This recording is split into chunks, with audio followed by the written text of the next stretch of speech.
Yes, good evening, ma. I hope your day was okay. Can you hear me?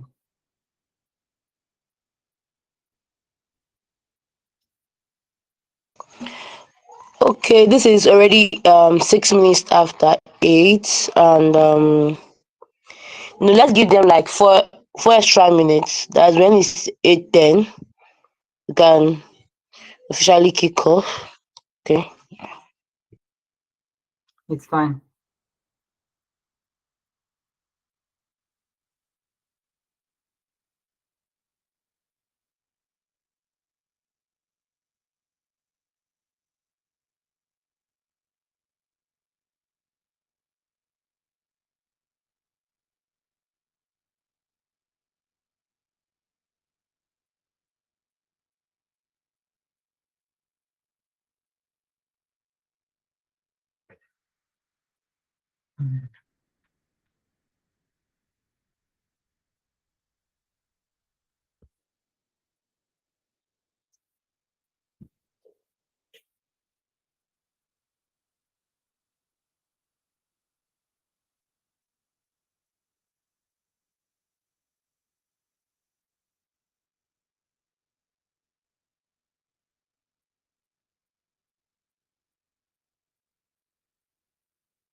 Okay, Mister. Mr. Bernard, you can go ahead and start the class. It's already 8:11.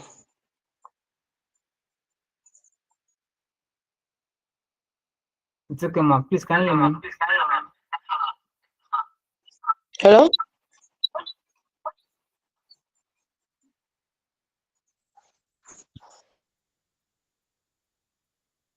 Good evening, ma.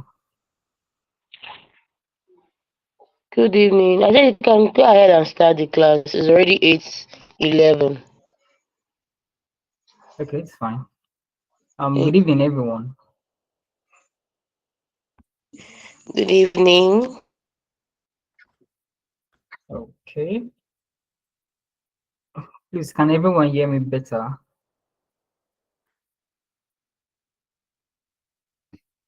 Okay, that's fine. Okay. On the call, I've seen Otubong Elizabeth and Ara in your. I'll get better with that name pronunciation. Okay, the class today is weekend, but understand that, and we're gonna be very very sweet and direct. So please, where you don't understand or perhaps where you lost my voice, please let me know so I can be on check. Yeah, today's class is about content strategy and planning. If you recall, yesterday's class was about content development, and we reviewed content development based on introduction, the basis, and the nitty-gritties to be considered. So today we're going to delve into content strategy and planning, how we can strategize with our content, how we can plan our content pretty well and pretty better. Today's class is kind of a consolidations, a consolidation on yesterday's class, right? So I'm going to be taking a lot of take-ups from yesterday's class, so that there's going to be a huge link up, right? What is content strategy and planning? Please, can you hear me? Can you just give me a signal or something?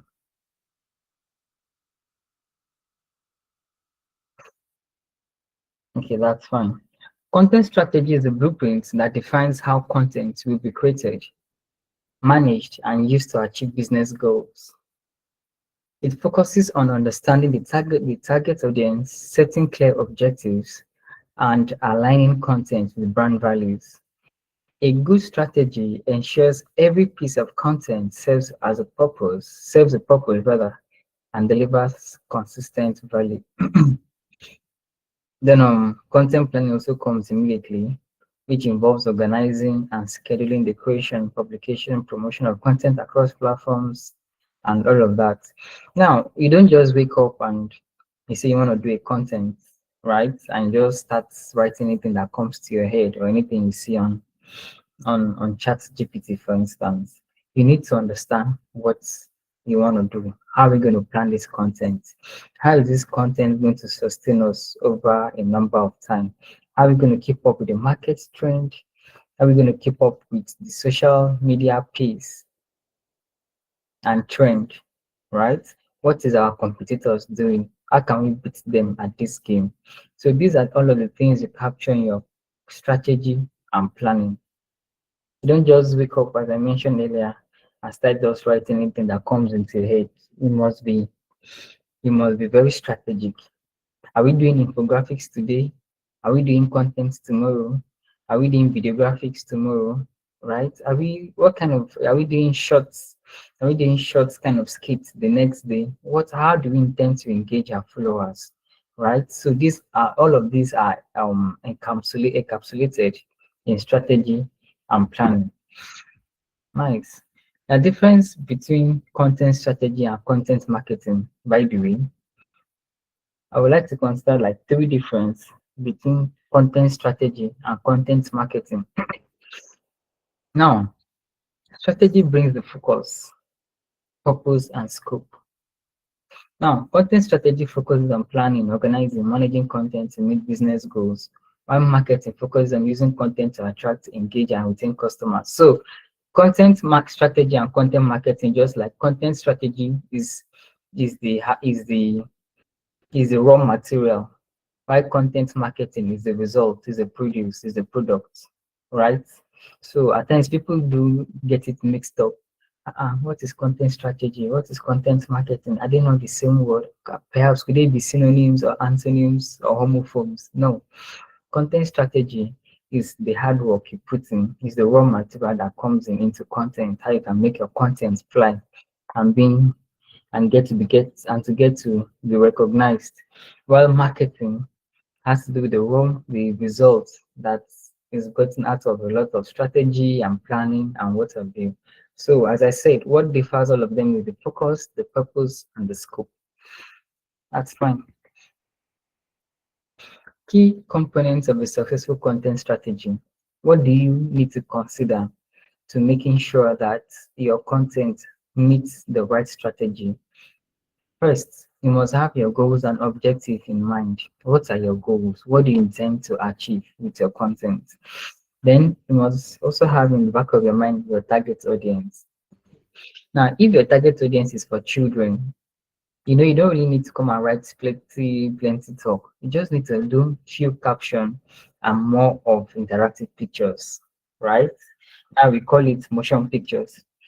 So you need to understand your audience. It's very, very important. If your target audience is for adults, let's say 40 plus, you don't really need to come and be doing plenty catchy skits and plenty Gen Z slangs and terms. No, you need to make sure that your words are full and not a straight up English, and you're using characters that depict the interests of the audience, which are adults in this case. So you should understand your goals, your targets, and your target audience too should match with that.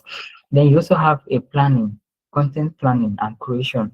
How do you want to develop this content? Are we doing pictorial content today? Are we doing written content tomorrow?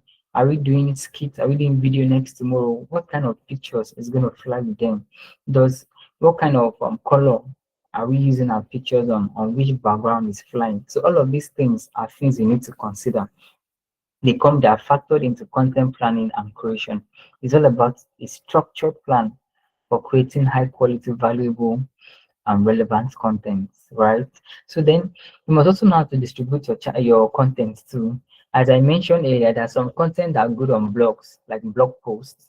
These are basically informational articles, educational articles that are very good on blog posts. Then there's some content that flies on Instagram, perhaps pictorial content, graphical content, more of pictures and layers of write-ups, then more of tags as well, right? Hashtags. So you should understand which platform best represent a particular content. Then if you're on LinkedIn, LinkedIn, you're gonna do more of a brief article, more of explaining of your progress, narrative, storytelling, challenge, unboggling and all of that. So you should understand which platform best suit a particular kind of content, right? Now, in as much as people are saying that the social media is the dumping ground, yes, but as a professional or someone that has a goal and clarity of objective, you should be able to structure and meticulously develop your content to make sure that it doesn't just engage customers, but it converts customers. Now, the last one we're considering is performance measurement and optimization. Now, there's some, for instance, now when you post, let's say, a picture with the background music, there's some background music that people just get interested with or they get in tune with, and as a result, they react to that, they engage to that particular post. So you should be able to understand, oh, what make me have 1,000 likes in the morning? Is it when I post in the morning, or is it when I post with so and so background music, or is it when I post skits? Right? You should understand which particular picture flies most, what time of the day, perhaps, right? What kind of is it infographic that people engage more with, or is it short skits? Is it pictorial? So you should understand which kind of product flies, so you can assess, you can use your metrics so to to analyze your engagement and perhaps your conversion rates, and your strategy. Now, for those that run ads, that's where conversion rate comes in. How many people engages on your ads? How many people click? How many people want to register? How many people want to, get to engage with you? That's where you analyze the conversion level. Good. The next thing we're considering is content planning and organization. How can you plan your content? What should you consider when you're planning your content? Um, all these long notes, I'm going to send them to the group so you can read them at your comfort. But I'm just going to give a cloud explanation, a blanket explanation that covers everything. Now, content planning and organization explained. One, setting goals and KPIs for content. What do you have in mind when you're drafting a content? What are your goals? Now, what do you intend to achieve? That's where the KPIs comes in, the key indicators and all of that, key performance indicators. What do you intend to achieve? Do you want people to just get educated about your brand, or just people to know that we still there, right? Or do you want people to actually click, engage, sign ups, or do you want downloads? Or do you want order? You should have something in the back of your mind, and that alone guides what you're going to do, how you're going to schedule your content or schedule or arrange your ads.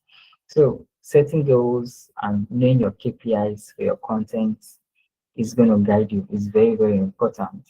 So it helps you evaluate your performance and guide future content decisions, as I mentioned.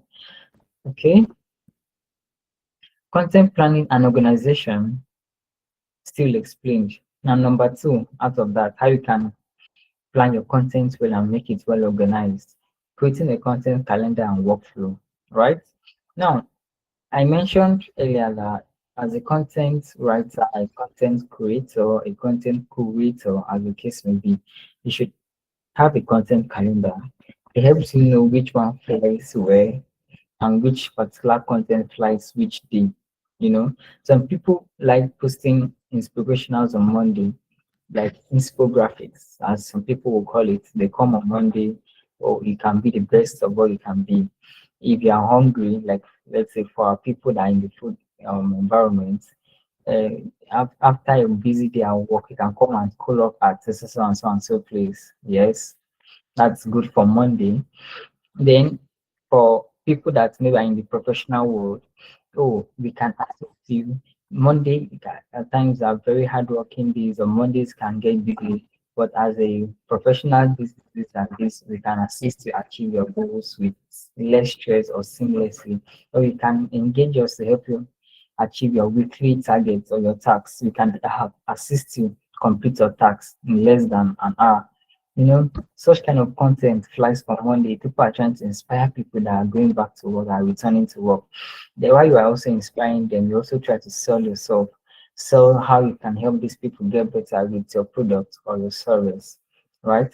So now, they say content calendar makes you achieve consistency, right? So let's say basically having infographics on Monday. So that means every Monday, people are expecting to see something inspiring from you. Every Tuesday, people are expecting to see the statistics kind of information from you. Maybe on Wednesday, people are trying to see narration and storytelling of the challenge you encountered and how you solved it. Then Thursday is kind of, or Friday or Thursday could be like a review of what you've achieved from the week, or how many clients have you helped to resolve, or what kind of food you're expecting the next day or the next week. So you need to have a content calendar, right? It gives you a clear workflow that ensures smooth collaboration from ideation to publication. Now, for those that are working with different teams, yeah, maybe you have a content writer, and then still on that team, you have a graphic designer, still on that team, you have an email marketer. So when everybody knows that to you, this is what you are doing. So a content writer writes something relating to E, then the graphic designer to design something on this particular subject matter, and the email marketer, when he's sending out his own email, make sure that everything is structured in accordance to what is the target for the day or for the week. So there's synchrony, right? Everything is organized. There's consistency, and it helps your business to have a consistent brand voice by that. Good. The last point I'll consider on how you can plan your content and make it look organized is choosing content formats and distribution channels. As I mentioned this earlier, not everything fly on a particular social media. You don't expect to go and post more pictures on LinkedIn and go and post plenty write-ups on Instagram. It doesn't fly that way. Neither do you expect to do more of audios on Twitter and be doing a lengthy write-up on Twitter. That doesn't fly, right? So you should know which platform which platform encourages a particular style of writing, a particular style of content, and you make sure you maximize your strengths, you utilize such technicalities. It's very important. Good. How can you align your content to your brand voice and your objectives? How can you align your content creation alignment? How can you align your content to your brand voice and your objectives? Now, beyond this, I would like to chip in how can you make sure that your content goes trending? Um, I don't really know what's trending now. Let me be frank.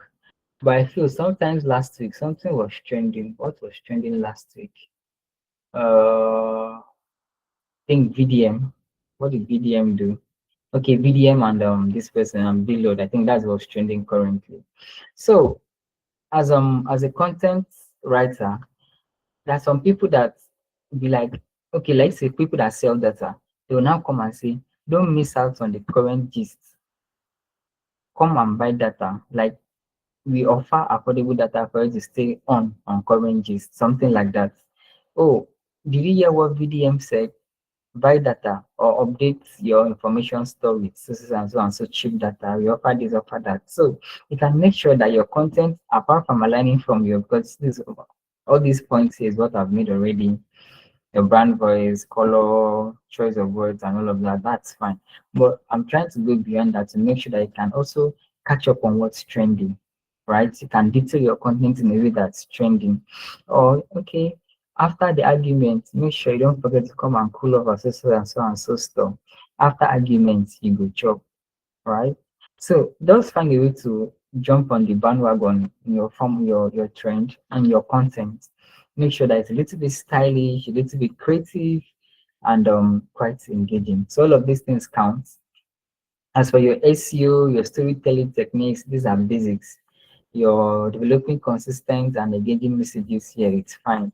So your blah blah blah blah blah blah, they are all good. But I'm trying to tell you that beyond all these basics, you can also bring out the creativity in you by trying to align your content with what's trending. It really helps.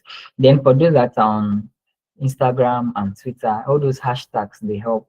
Maybe after writing a content, you can do hashtag this, hashtag that, what's trending. So perhaps when people are reviewing what's trending, your your posts ranks. That's just it. It's okay. I would like to consider performance tracking and optimization. How can you track how far your content has reached, if people are actually viewing it or not? Now, measuring success in analytics. Um,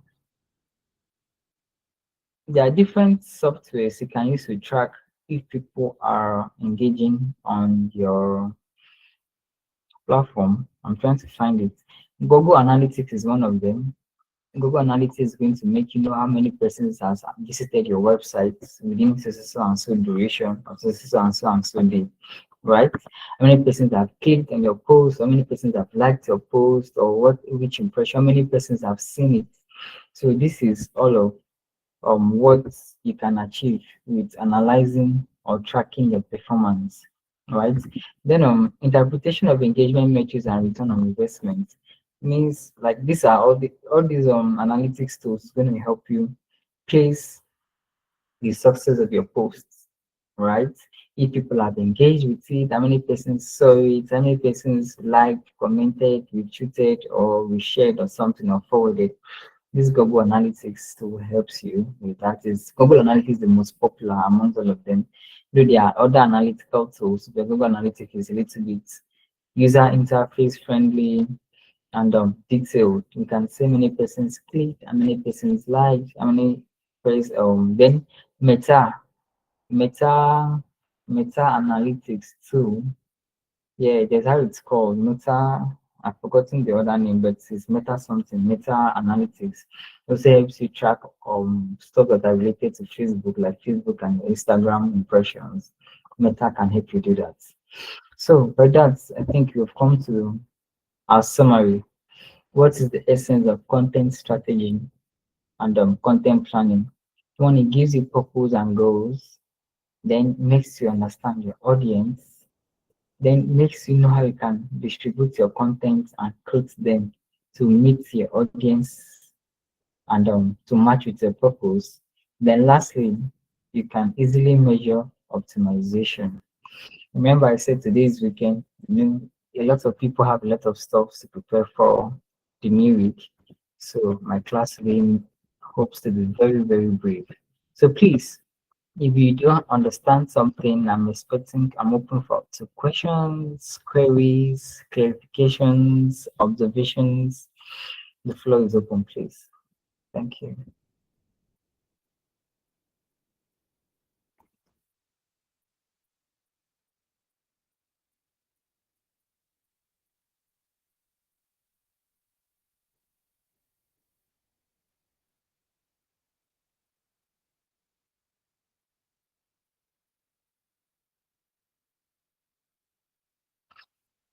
Okay, Elizabeth, how was the class? Did you hear anything? Please, did you hear anything I said? Did you learn anything? Did you learn anything? Or is there anything that stand out for you? Do you have a question? Is there something you'd like me to explain? Yeah, thank you very much. At least I grabbed some things, although I'm very tired, but I grabbed some Obviously, things. And yeah, and do please remember to drop your slides in the group so that we can go through it again. it's Thank you fine. so much. It's fine. So in situation which I dropped the slide and perhaps you are not, there's something that you need clarity, feel free to reach out. Precious, do you have anything to say? Etobon, did you understand the class? Obasi? Mm, Okay, yes, I understand the class. I understand it. It's pretty okay, much fun. This is another thing that also a digital marketer has to know or learn. you're So correct. yeah, so Yeah, I understand this. Thank you very much. I appreciate as well. Thanks for your commentaries. Um, I've seen Ajani. Ajani, you have anything to say? Did you understand the class? Abubakar, do you have anything to say, please? Do you have any questions? Do you have any Thank you so much for the observations? class. I don't have any questions so far. So thank you so Okay, but much. did you understand the class? Did Yes, you get 1 or 2 points? yes, sir. Thank you. Okay, it's fine. Thank you. Mr. Bubak, I have anything to say? Any observation? Any question for me?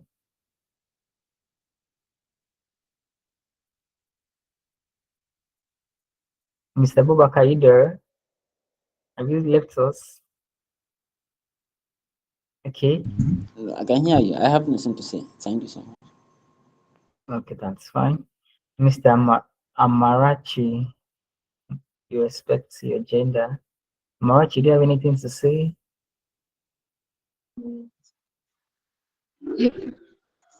No question. Thank you. Okay, okay, that's fine. Okay, by this, we've come to the end of our class. I'm going to drop the slide on the group. So please, you can review it at your spare time and any place you need further clarifications. I'm very reachable. You have a nice weekend ahead. Regards to family. Bye bye.